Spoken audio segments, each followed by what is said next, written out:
In the last video, we looked at Tyson Furie's ring IQ and how he was able to use it to decimate Wilder in the rematch.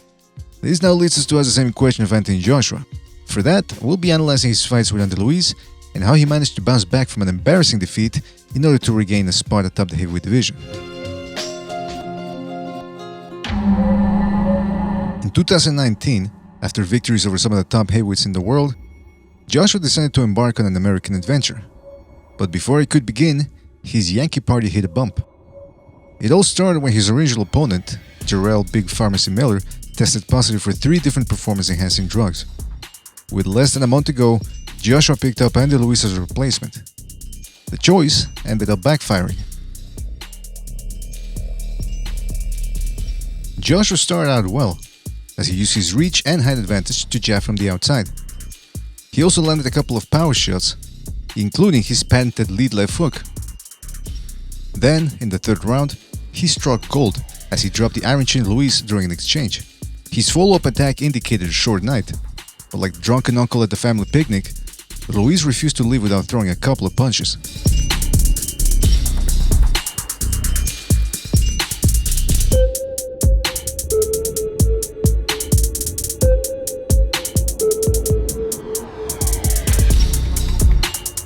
After the first knockdown, AJ tried his best to stay away. But Ruiz was on him, and AJ became frustrated, as evidenced by this punch after the bell. A Ruiz flurry sent AJ to the canvas for a second time, and it was clear that Joshua had not fully recovered from the first one. Joshua continued moving, but Ruiz's timing was too good, and he continued tagging Joshua until another flurry put him down in the 7th round. AJ went down 2 more times before tacitly indicating that he'd had enough. So what went wrong for him during the fight? First of all, it's true that his opponent had been changed at the last minute, but Joshua had been training diligently for months, while Ruiz barely had time to rest after beating Alexander Dimitrenko. For some reason, Joshua also appeared to be very tense before the first bell, and his timing seemed off. Then again, part of that had to do with Ruiz's underrated hand speed, not to mention the shot over AJ's temple, which stayed with him throughout the fight.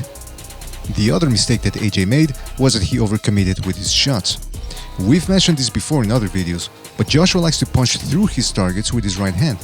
This is good as it generates maximum damage, but if he misses, it leaves him open for counters, and Ruiz managed to take advantage of this bad habit. Another error came with that lead left hook that we talked about.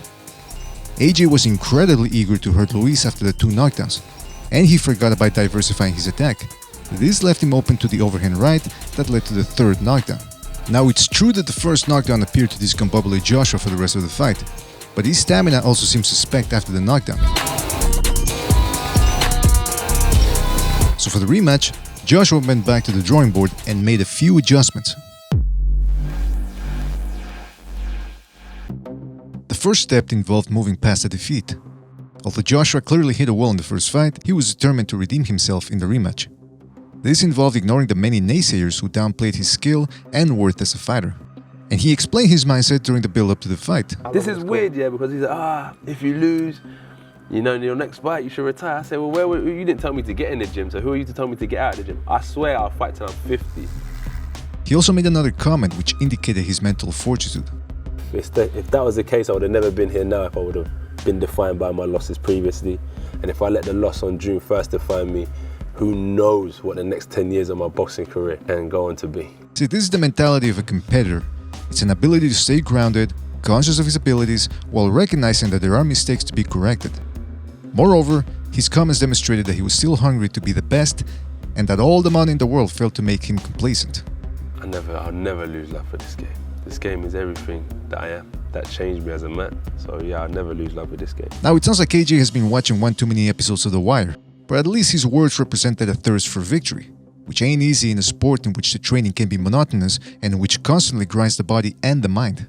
The second change was obvious. He changed the weight. In the first fight, he tipped the scales at 247.8 pounds. Now it's well known that large muscle mass requires a lot of oxygen, and this has caused some stamina concerns for Joshua. In fact, he weighed in at 245 pounds for the White fight and 250 for the Klitschko fight, and Joshua showed moments of fatigue in those bouts. So for the Ruiz rematch, he showed up at a lean 237 pounds, and it appears to have helped his stamina as he moved around the ring throughout the whole 12 rounds. He still showed moments of faulty cardio, but he managed to move past them and regain his second wind, just as he showed in the Klitschko and White fights. This brings us to the third change, which is his game plan. Ruiz is a counterpuncher by nature. He doesn't chase high-level guys and beat them down. Joshua knew this coming into the rematch, so the best way to fight a counterpuncher is to prevent him from getting set and to make him second-guess himself. This strategy also helped AJ with his defense. In the first one, Joshua was caught backing straight up. He was also caught with several hard body shots.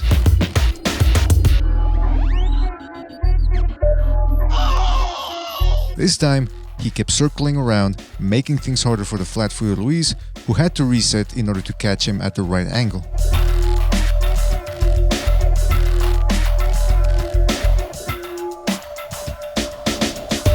For his offense, AJ feinted, which will always make a counterpuncher hesitant.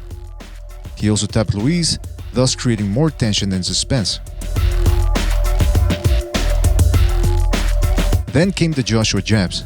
And it wasn't just a jab, it was an up jab, meaning that it came from below. This created an awkward angle that makes the punch difficult to parry. On top of this, Joshua didn't telegraph the jab. All he did was to twist his body and put all 237 pounds of his into the shot. And then, just to make sure, he would move after the jab. This also set up an array of power shots, which brings us to point number 4. Joshua didn't overcommit. We've mentioned this in other videos, but Joshua likes to put a lot on his right hands. This is good because it creates ultimate damage, but if he misses, it leaves him wide open to counters. In the first fight, this played right into Ruiz's quick hands. In the rematch, he stayed away and refused to get into exchanges.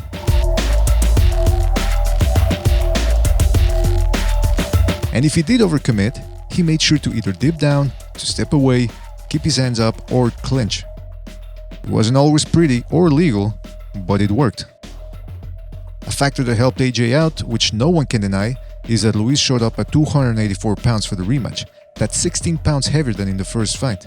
This all played into Joshua's hands as he was lighter, conscious of Ruiz's counters, and willing to forego a stoppage victory. Could things have been different had Ruiz shown up in good shape? We'll never know. And only Ruiz is to blame for that, just like AJ is to blame for how things went down on June 2019. So is AJ just as smart as Fury? Can he adapt to whatever style Fury brings to the table? And if he can, will he become the first man to beat the Gypsy King? Let us know in the comment section below. Don't forget to like, subscribe, and we will see you on the next one. Take it easy, folks. Thanks for watching.